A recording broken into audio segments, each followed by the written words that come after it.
She thought he would always forgive her, until the day he stopped asking her to stay. For years, Daniel had been the kind of husband people rarely noticed. He wasn't loud.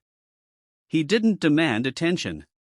He didn't complain when dinner was late or when his wife, Emily, forgot an important date. He simply loved her. And perhaps that was his biggest mistake. Emily had slowly become used to everything Daniel did for her. Every morning, he made her coffee before leaving for work. Every evening, he asked how her day had been. When she was tired, he took care of dinner. When she needed something, he found a way to get it. When she was upset, he listened. But somewhere along the way, Emily stopped seeing these things as love. She started seeing them as obligations.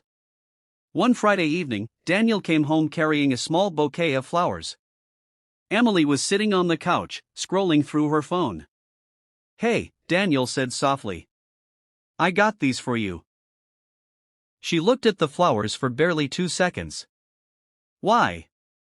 Daniel smiled. "No reason. I just thought you'd like them."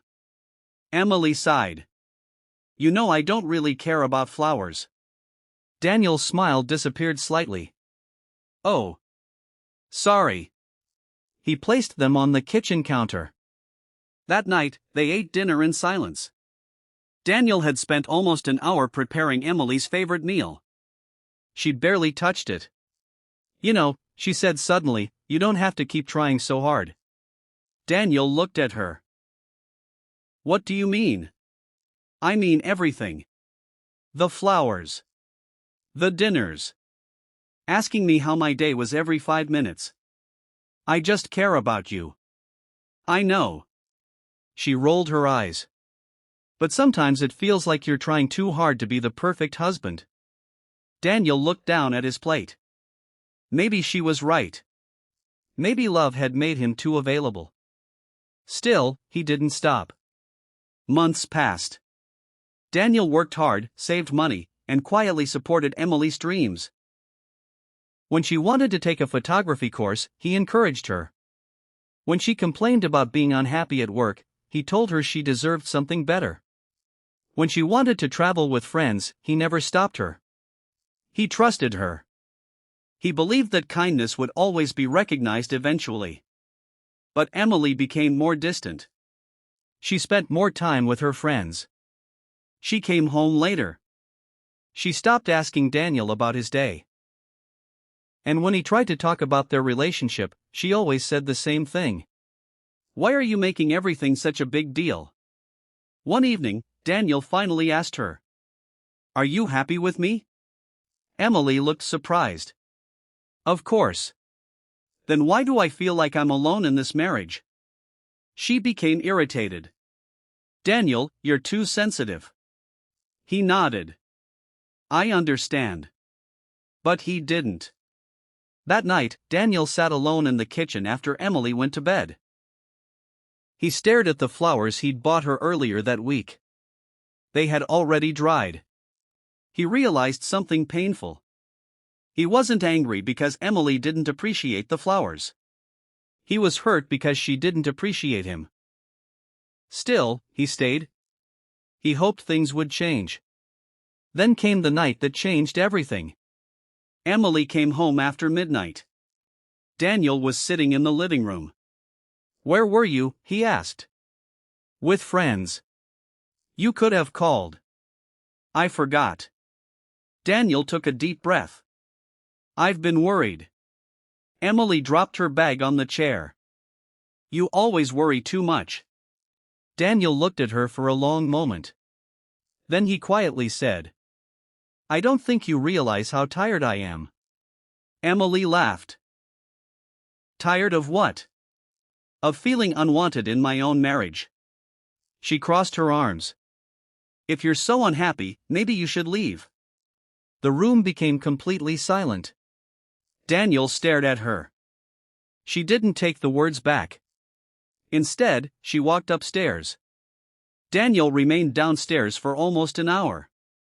He thought about their first date. Their wedding. Their promises. Every difficult moment they'd survived together. Then he thought about the person he'd become. A man constantly trying to prove that he was worth loving. And for the first time, Daniel understood something. Love shouldn't require begging. The next morning, Emily woke up expecting their usual routine. But Daniel didn't make her coffee. He didn't prepare breakfast. He didn't ask whether she slept well. He simply packed a suitcase. Emily stood in the doorway. "What are you doing?" Daniel continued folding his clothes. "Leaving." She stared at him. "You're serious?" "Yes." She laughed nervously. "This is because of last night?" "No." He zipped the suitcase. "It's because of every night before last night." Emily's face changed. "You can't just walk away." Daniel looked at her. "I've been walking toward you for years." His voice remained calm. "You just never noticed." Emily suddenly became emotional. "Daniel, wait." He picked up his suitcase. "I love you, Emily. I probably always will." "Then don't go." Daniel shook his head. Love isn't enough when only one person is fighting for the marriage. And then he left. For the first few days, Emily believed he would come back. She was certain. Daniel had always come back. He had forgiven her before. He had waited before. He had apologized before. She thought this was just another phase. But Daniel didn't call. He didn't text. He didn't ask her to reconsider. For the first time, Emily experienced the silence she'd unknowingly given him for years. At first, she was angry. Then she became confused. Then she became lonely. She began noticing all the little things Daniel used to do. The coffee in the morning. The groceries already stocked. The car filled with gas. The bills organized. The messages asking if she had arrived safely. The quiet hug when she had a difficult day. She had thought those things were ordinary. Now she realized they were never ordinary. They were love. One evening, Emily found an old box in the closet. Inside were photographs from their early years together. She sat on the floor and looked through them. There was Daniel holding her hand. Daniel laughing at their wedding.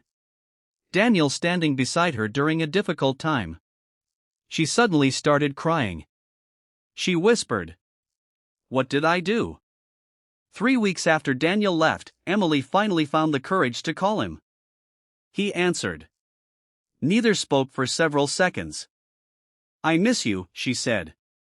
Daniel closed his eyes. "I miss you too. Can you come home?" There was a long silence. "I don't know." Emily cried.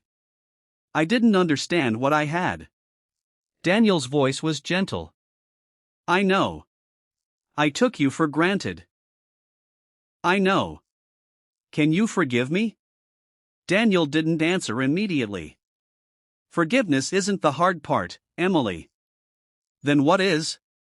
"Trusting that things will really be different." Emily wiped her tears. "I want to change." Daniel replied. "Then don't change because you want me back. Change because you finally understand what love is supposed to mean." Those words stayed with her. Emily began working on herself. She apologized without excuses. She learned to listen. She stopped assuming Daniel would always be there. And most importantly, she stopped treating kindness like a duty. Months later, they met at the small cafe where they'd had their first date. Emily looked nervous. Daniel smiled. "You look different." "So do you." They talked for hours. There were no promises that everything would immediately return to the way it was. There were no dramatic declarations. Just honesty. Eventually, Emily reached across the table and held his hand. "I don't expect you to forget what happened." Daniel squeezed her hand. "I won't." But I want to spend the rest of my life showing you that I finally see you. Daniel looked into her eyes. For the first time in a long time, he felt hope. They didn't rush back into their marriage. They rebuilt it slowly. This time, Emily noticed the little things. She thanked him for making coffee. She asked about his day. She surprised him with dinner. She hugged him without needing a reason. And Daniel learned something too. Being kind didn't mean allowing someone to continuously hurt him. Loving someone didn't mean losing himself. Sometimes walking away wasn't giving up. Sometimes it was the only way to make someone understand what they had been taking for granted. A year later, Daniel and Emily renewed their vows. There were no huge decorations. No expensive ceremony. Just close family, simple flowers, and two people who had learned the hardest lesson of their lives. Emily held Daniel's hands and said, "I thought you would never leave." Daniel smiled sadly. "I thought you would never stop taking me for granted." She cried. "I was wrong." "So was I." "About what?" Daniel squeezed her hands. "I thought loving you meant I had to keep proving myself." Emily shook her head. "You never had to prove anything." Daniel smiled. "Now you understand." She nodded. "I do." And this time, when Emily looked at her husband, she didn't see the man who would always be there no matter what. She saw the man she could lose. The man she was grateful to have. The man whose quiet love had been beside her all along. And she finally understood that the most dangerous thing you can do to someone who truly loves you is convince yourself they'll never leave. The lesson: never mistake someone's patience for weakness. Never mistake kindness for an obligation. And never assume that someone who loves you deeply will tolerate being ignored forever. Sometimes the person you think will always be there eventually realizes they deserve to be appreciated too. If this story touched your heart, subscribe to the channel for more emotional, inspiring love stories. Red Heart.